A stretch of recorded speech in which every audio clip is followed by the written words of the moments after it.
लेकिन एजाज अहमद साहब, यहाँ पर वाकई में देखिए सवाल तो उठेगा, जिस जातीय सर्वे को लेकर आप लगातार क्रेडिट लेते घूम रहे हैं, जनता के बीच जा रहे हैं, आप ही की साथी पार्टी उसे फेक बता देती है। अब आप ही के वोट बैंक को यहाँ पर कहीं ना कहीं उसी को अब टारगेट करके इस चुनाव में उतरने की कोशिश कर रही है। देखिए पूजा जी, जो बिहार में जातीय गणना हुई उसमें तेजस्वी जी की पहल, और तेजस्वी जी जब नेता प्रतिपक्ष थे तो उन्होंने बिहार से संदेश दिया था और स्पष्ट। अब सुनिए, बोलिए, चुप रहने, प्लीज आप ऐसे मत कीजिए परिमल जी।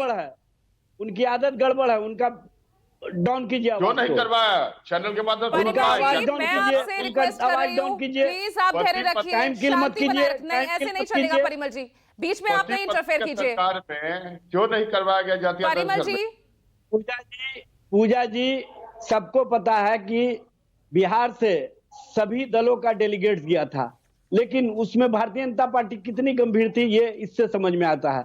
भारतीय जनता पार्टी के बड़े बड़े नेता बिहार में बैठे रहे, इन्होंने किसको भेजा? जनक राम जी को, जो इनके द्वारा कहीं ना कहीं ये गंभीरता को दिखाता है कि ये जातीय गणना के प्रति कितना गंभीर है। और जब प्रधानमंत्री से डेलीगेट मिलने गया, परिमल जी आप लगातार हस्तक्षेप कर रहे हैं, मैं आपसे लगातार यहाँ पर दरख्वास्त कर रही हूँ। परिमल जी आपका मैं ऑडियो डाउन रखूंगी प्लीज। आप जानते हैं क्या प्रोग्राम का फॉर्मेट है, उसके बावजूद भी आप इस तरह से, आपको पूरा वक्त दिया है मैंने। पूजा जी, जब प्रधानमंत्री जी से डेलीगेट्स मिला तो मुख्यमंत्री जी ने कहा कि तेजस्वी जी आपको ब्रीफ करेंगे। तेजस्वी जी ने सारी बातों को ब्रीफ किया। प्रधानमंत्री जी ने उस समय कहा कि हम असमर्थ हैं। उसके बाद में जब दबाव बना तो इन्होंने कहा कि अपने स्तर से राज्य सरकार करा सकती है। फिर माननीय पटना हाईकोर्ट के द्वारा स्टे कर दिया गया। पटना हाईकोर्ट के द्वारा जब जातीय गणना स्टे किया गया तो भारतीय जनता पार्टी के कार्यालयों में भारतीय जनता पार्टी के नेताओं के द्वारा मिठाइयां बांटी गई। इनकी खुशियां बताती है, ये नहीं चाहते थे कि पिछड़ा, अति पिछड़ा, दलित, ओबीसी और कहीं ना कहीं आदिवासी का जो जातीय गणना हो जाएगा तो आंकड़े सामने आ जाए, इसलिए ये खुशियां मनाए। लेकिन थैंक्स टू माननीय सर्वोच्च न्यायालय, माननीय सर्वोच्च न्यायालय ने कहा कि आप जातीय गणना करा सकते हैं और आंकड़ों के साथ आप सारे कार्य को कर सकते हैं। जब आंकड़े प्रस्तुत किए गए तब फिर इन लोगों ने सुप्रीम कोर्ट में मामला ले जाने का काम किया। सुप्रीम कोर्ट ने कहा कि नहीं, आंकड़े जारी कर सकते हैं। आंकड़ों के आधार पर जब तेजस्वी जी सत्ता में थे, महागठबंधन सरकार थी, तो उन्होंने सभी जातियों के आरक्षण व्यवस्था को जो 49.5% था उसको बढ़ा करके 65% किया गया। और जिस दिन 65% किया गया उसी दिन बिहार कैबिनेट से प्रस्ताव भेजा गया केंद्र सरकार को कि इसको 9वीं अनुसूची में शामिल कर लिया जाए ताकि कहीं कोई चैलेंज नहीं हो सके। लेकिन ये जानकारी तो हम सबको है, लेकिन सवाल तो ये उठता है ना कि ये तो जातीय सर्वे ही फेक है, यही कहा था ना राहुल गांधी ने। आप नहीं, आपके नजर में ये फेक होगा, लेकिन जो मैंने थोड़ी ना ये आरोप लगाया, ये आरोप तो राहुल गांधी ने लगाया ना। देखिए, जो राहुल जी ने कहा है उसको आप संदर्भों को उलट दे रही है। उन्होंने 65% आरक्षण की व्यवस्था जो लागू नहीं की गई उसके संबंध में कहा, और उसको कहीं ना कहीं जो मीडिया ट्रायल में बातों को दूसरे तरफ प्रस्तुत किया गया। और सबसे बड़ी बात यह है कि जो 65% आरक्षण की व्यवस्था की गई, पुनः 49.5% पर मामले आ गए। जो 16% आरक्षण की चोरी भारतीय जनता पार्टी और नीतीश सरकार कर रही है, उसके कारण जो बहालियां हो रही हैं उसमें 16% का जो नुकसान हो रहा है उसकी भरपाई कौन करेगा? पूजा जी, ये ईबीसी के प्रति भी गंभीर नहीं है, ओबीसी के प्रति भी गंभीर नहीं है, दलित के प्रति भी गंभीर नहीं है, आदिवासी के प्रति भी गंभीर नहीं। और सबसे बड़ी बात यह है कि जो ईबीसी का आरक्षण बढ़ाया गया, नीतीश कुमार के रहते हुए ये जातिगत सर्वे हुआ तो समय तो आपको भी पूरा मिला था ना बिहार में। 15 साल भी कम नहीं होते हैं एजाज अहमद साहब। अगर सवाल कांग्रेस से बनता है तो वो आपसे भी बनेगा, आप भी करवा लेते ना जातिगत सर्वे।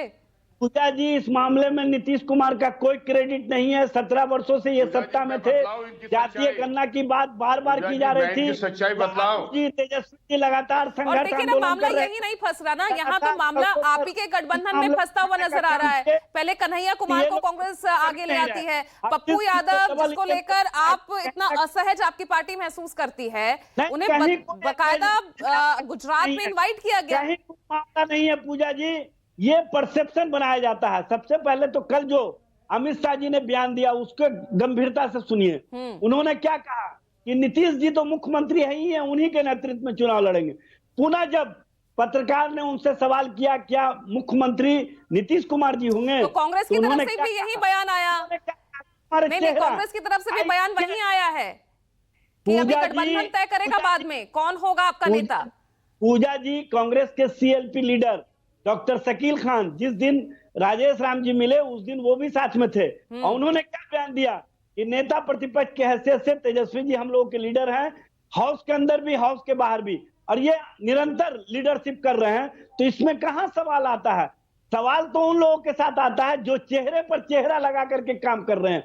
एक तरफ नीतीश का चेहरा सामने रखे हुए हैं और दूसरी ओर जो सरकारी विज्ञापन आ रहे हैं उसमें नरेंद्र मोदी के चेहरा नजर आ रहे हैं। इसी से समझ में आता है कि भारतीय जनता पार्टी बहुत अच्छे से आपने मोल्ड करने की कोशिश कर दी जो टॉपिक था। नहीं, बहुत अच्छे से गोल पोस्टिंग की आपने एजाज अहमद साहब। पूजा कोई मोल नहीं है। और एक नाथ शिंदे जो दलित समाज से आते हैं, महाराष्ट्र में इन्होंने उसका क्या हश्र किया और वहां पर ब्राह्मण मुख्यमंत्री बनाने का काम किया। ये भारतीय जनता पार्टी की पहचान है। आप ही के मुद्दों पर, आप ही के वोट बैंक पर अब कांग्रेस यहाँ पर सेंध लगाती दिख रही है, उसको आपकी कोई चिंता नहीं। आपको लग रहा है अलग अलग। कांग्रेस, राष्ट्रीय जनता दल, वामपंथी दल और जो भी हमारे अलायंस पार्टनर हैं, हम लोग एक मुस्त और एक सोच के साथ आगे बढ़ रहे हैं। हमारा विचार एक है, तो कन्हैया कुमार के साथ, पप्पू यादव के साथ मंच साझा करते नजर आएंगे ना? कांग्रेस पार्टी के साथ अलाइज है। कांग्रेस पार्टी जिस लीडरशिप के साथ हमारे सामने आएगी हम उसके बाद आपको बता देंगे। उसमें